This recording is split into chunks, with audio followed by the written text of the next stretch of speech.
Hello, I'm Ted Pike. Every year, thousands of pilgrims come to this place, Palestine, to discover their spiritual roots. Yet today, it is not just the religious. Mankind in general is turning its attention toward this land. Most of us realize that if World War III erupts, it could begin right here in a collision between Arab and Jew.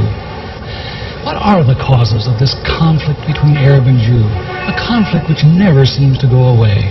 Before Zionist settlers came here around the turn of the century, this region was not particularly known for strife. Yet since then, it has known little but strife. Is there something within Judaism itself which acts as an abrasive on this land? To answer that question, we don't need to make another pilgrimage to Palestine. We don't need to visit historic sites or Jewish shrines.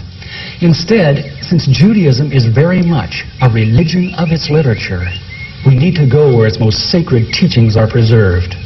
We need to go to a synagogue, in particular, the library of a synagogue.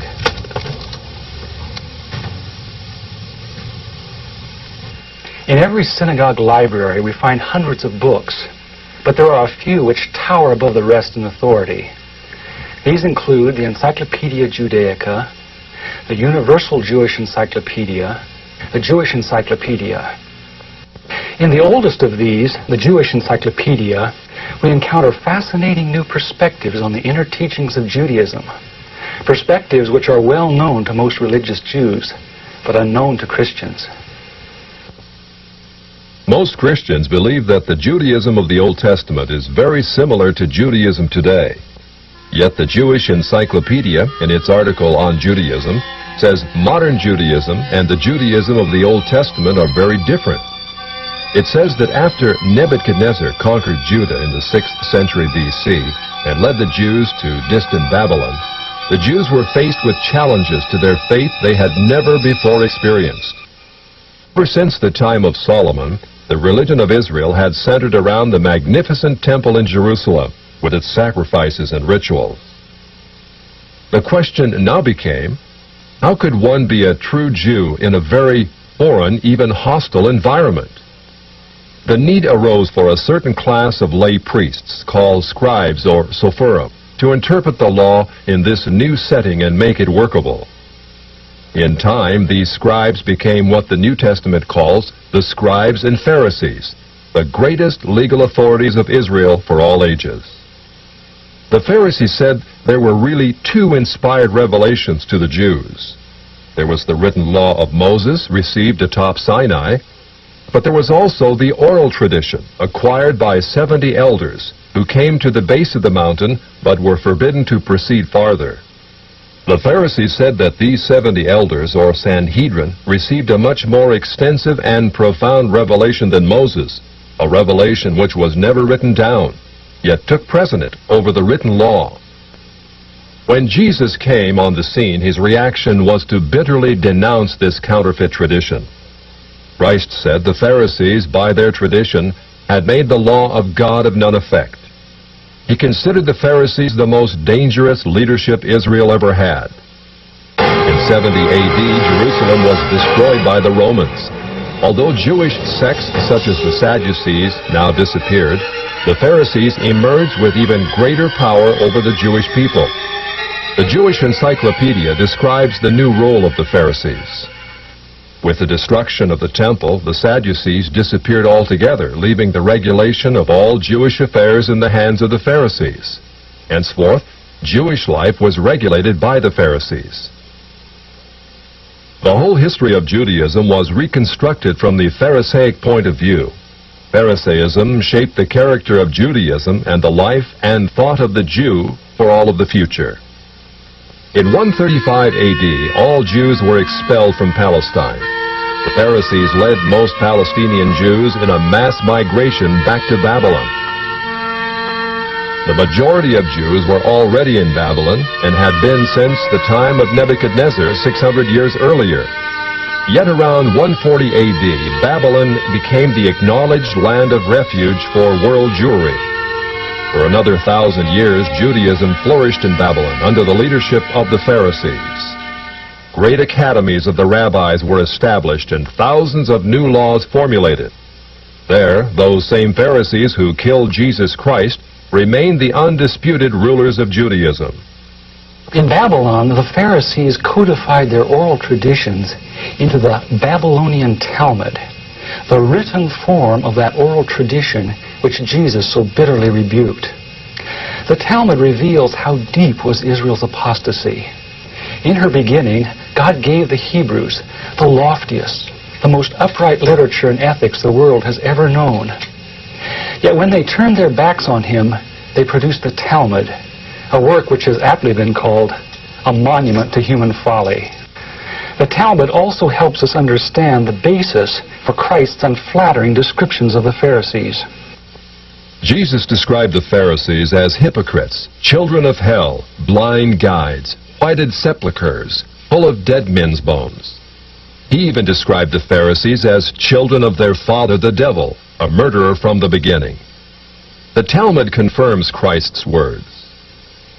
In the Talmud, in Treatise Sanhedrin, an extensive passage describes the right of the Pharisee to kill anyone, just as long as he did so indirectly.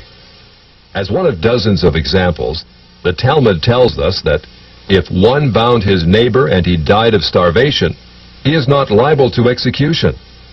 In such an indirect manner, the Pharisees also killed Christ. Manipulating the Romans to actually wield the spear and sword, the Pharisees claimed, as their descendants do today, that since the Romans were the direct cause of the death of Christ, it is the Romans, not the Jews, who are guilty.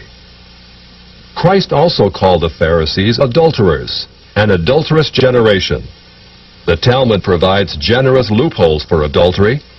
It says the penalty for adultery does not include sex with a minor, the wife of a minor, or the wife of a heathen. The Talmud also encourages seduction of unwed adolescent girls called designated bondmaids.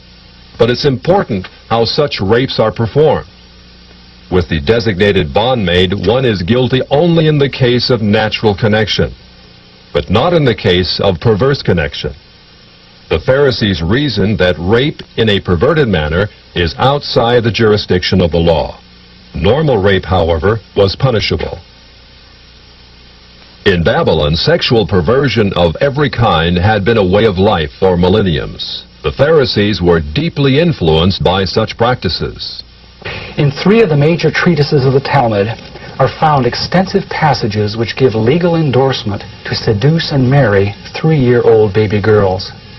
In fact, many of the greatest rabbis of the Talmud, including Simeon ben Yochai, upheld this privilege. Today in Israel, thousands of Jews go to Meron every year to venerate the memory of Simeon ben Yochai, one of the most respected rabbis in the history of Judaism. In one of dozens of endorsements of child sex, Simeon ben Yochai said, "A proselyte under the age of 3 years and a day is permitted to marry a priest." Agreeing with ben Yochai, the great rabbah said, "When a grown-up man has intercourse with a little girl, it is nothing. Or when the girl is less than this, 3 years and a day, it is as if one put the finger into the eye." The footnote to this passage says, "As tears come to the eye again and again, so does virginity come back to the little girl under 3 years." The same section confirms that sexual activity with small boys is in the same category. The intercourse of a small boy is not regarded as a sexual act.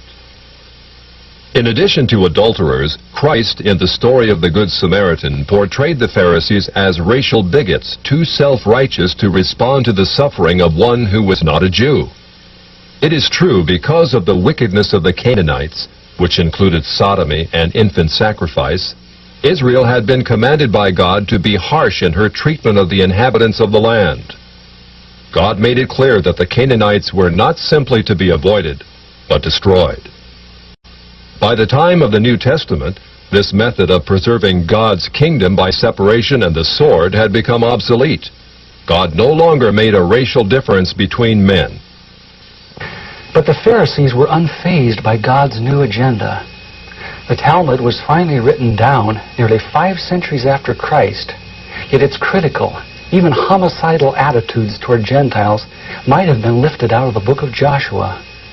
However, the quickest way to grasp the Talmudic view of Gentiles is not directly from the Talmud, but from the Jewish encyclopedias, If we quote an isolated opinion from the Talmud, a rabbi may quickly object, saying, "But that is not the overall opinion of the Talmud. That is not the definitive view." What the Jewish Encyclopedia provides us is a definitive overview of perhaps hundreds of rabbinic statements on any subject, giving us accurate summaries of what the Talmud generally teaches.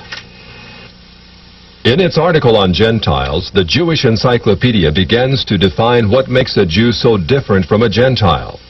According to the rabbis, only Israelites are men. Gentiles they class not as men, but as barbarians. Since Gentiles are not men in the fullest sense, so the Gentile is not a neighbor of a Jew. Further, since Gentile laws were too crude to admit of reciprocity, meaning too crude to be taken seriously, the Gentile was forever beneath the Jew.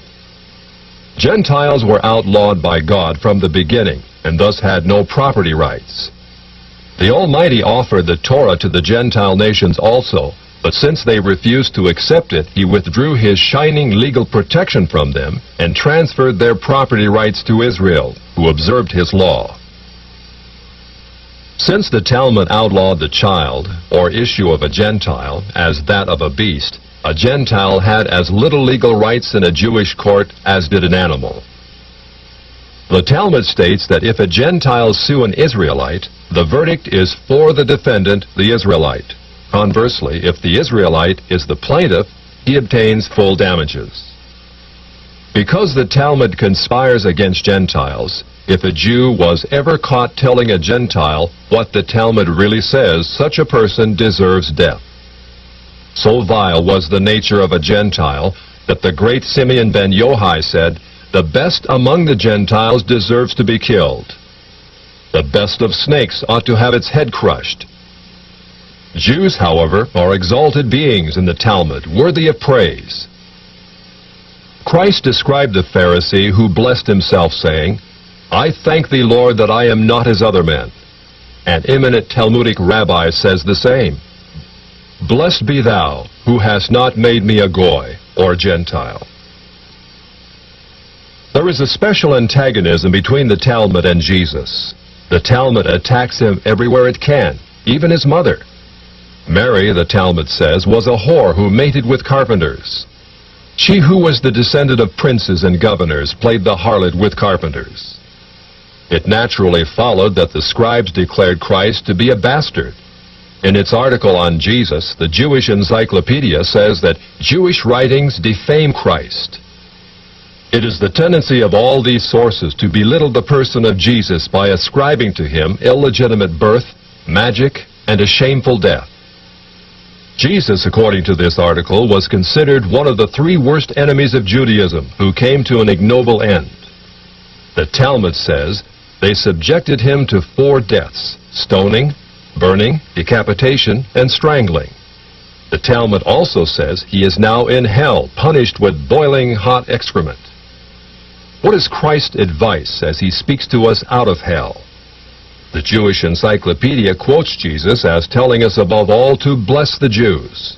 He says, "Further their well-being. Do nothing to their detriment.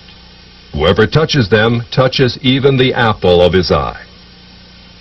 Christians, as followers of the false prophet Jesus, also deserve death. The Jewish Encyclopedia again recaps the Talmud's position. A Gentile observing the Sabbath deserves death. It says the Talmud's hatred was probably directed against the Christian Jews. These Judeo-Christians, evasively called min, minute, or minim, were considered by the rabbis to be the most dangerous form of heretics of ancient times. The New Testament Gospels were writings which the rabbis considered more dangerous to the unity of Judaism than those of the pagans. A Talmudic rabbi said, "The writings of Christians deserve to be burned, for paganism is less dangerous than minute or Christianity." The Jewish Encyclopedia, in its article on men, continues to illustrate the Talmudic hatred of Christianity. Again, we must remember, minim usually indicates the Judeo-Christians. It was forbidden to partake of meat, bread, or wine with the Christian. Scrolls of the law, tefillin, and mezuzot written by a Christian were burned. An animal slaughtered by a Christian was forbidden food. The relatives of the Christian were not permitted to observe the laws of mourning after his death, but were required to assume festive garments and rejoice. The testimony of a Christian was not admitted in evidence in Jewish courts, and an Israelite who found anything belonging to one who was a Christian was forbidden to return it to him. The Pharisees, through their Talmud, thus gave the Jews an ethic which encouraged bigotry and isolation. But it did worse than that. It invited persecution. By the 11th century, the inhabitants of Babylon, growing weary of the self-righteousness and dishonesty of the Jews, expelled them to the west. Migrating to North Africa and Central Europe, the great majority of Jews who had lived in Babylon for almost 1,600 years now began to find their destinies in the cities of the West. Yet in coming to the West, Jews found their Christian neighbors extremely intolerant of the antisocial deviations Jews had taken for granted in Babylon. In order to survive, it was necessary to abandon such Babylonian traditions. But that was not as easy as it sounds. For 1,000 years, the Pharisees had commanded such deviations. Most Jews could not bring themselves to defy the authority of the Pharisees. Enter one of the giants of Judaism of all time, the great Maimonides. Maimonides, a physician and philosopher, knew that no Jew who practiced Babylonian perversions could remain alive in Christian lands. He attempted to harmonize Greek philosophy with the best points of Judaism. He hoped his rationalizations would enable Jews to abandon their antisocial customs. Yet Maimonides was only partly successful. He was excommunicated by the Jewish community on the charge of making new laws. Nevertheless, his moderation and intellect did in fact temper the old Judaism of Babylon. Gradually over the centuries, Jews abandoned immoral practices of the Talmud. Such practices are not observed today. In fact, most Jews are so ignorant of the Talmud itself that they do not even know that such teachings exist within their sacred literature. Yet the fact remains that when the Jews came to the West in the Middle Ages and attempted to accommodate the Talmud to Christian society, a tremendous conflict was created. In Babylon, Judaism could be perfectly consistent with the teachings of the Pharisees because the Babylonians were immoral as well. In Christian lands of the West, it became necessary to pretend that many of those teachings did not exist. Even today, religious Jews continue to venerate the Pharisees and their Talmud as the greatest source of light that Judaism will ever know. Yet, living in Christian lands, no Jew can fully perform what the Pharisees commanded. This conflict in Jewish responsibility has created a dilemma over the last 1,000 years from which Jews in the West have not emerged.